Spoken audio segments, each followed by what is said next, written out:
هجده پارتی li devera Cezîreya Rojavayê Kurdistanê lîsteyek nû bi navê Lîsteya Umeya Demokratîk ji bo beşdarîkirin li hilbijartinên pêdê yên şaredariyan godiyekê meha bêtên li darxistin ragihand. Navê wan partiya û sedema ragihandina wê lîstê di Kongrekê Rojnamevanî de hat eşkerekirin. God wî kongrî de daxuyaniya wê lîsteyê ji aliyê Cemal Şêxbaqî, emîndarê giştî yê Partiya Demokrata Kurd li Sûriyê hat xwendin. Gotê de gotibû wan ew lîste ragihandine ji bo cîbecîkirina projeya Federaliya Bakurê Sûriyê. Armancên wan hemû pêk hatên Sûriyê li xwe digire û dûr ji hizran netewîye. Partiyên beşdar di lîsteya Umeya Demokratîk evin, Partiya Yekîtiya Demokratîk PYD, Partiya Xweparêzên Demokratîk, Partiya Yekîtiya Siryanî, Partiya Çep ya Kurdî li Sûriyê, Partiya Aştî ya Demokratî, Partiya Kesk ya Kurdistanî, Partiya Nûjenkirin ya Demokratî li Sûriyê, Partiya Demokratî ya Kurdî li Sûriyê,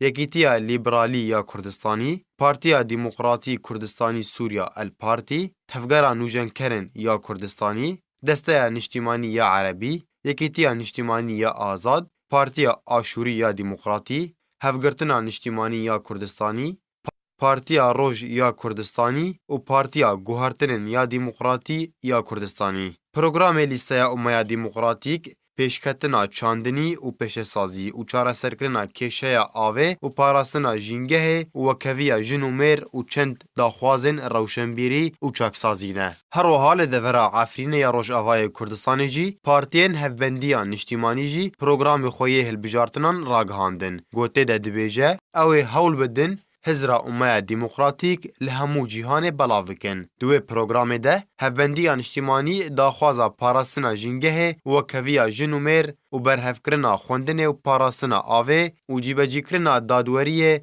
û dabînkirina derfetên kar û çend daxwazên din yên bi heman awayî dike. Li ser programê hevbendiya niştîmanî li Efrînê û lîsteya Umeya Demokratîk li Cezîrê, çalakvan û mafnas û siyasetmedarên Rojavayê Kurdistanê nerazîbûna xwe nîşan didin û dibêjin ev daxwazên partiyên siyasî ne yan komelayek civakî ne û dipirsin ka mafê miletê Kurd yê rewa.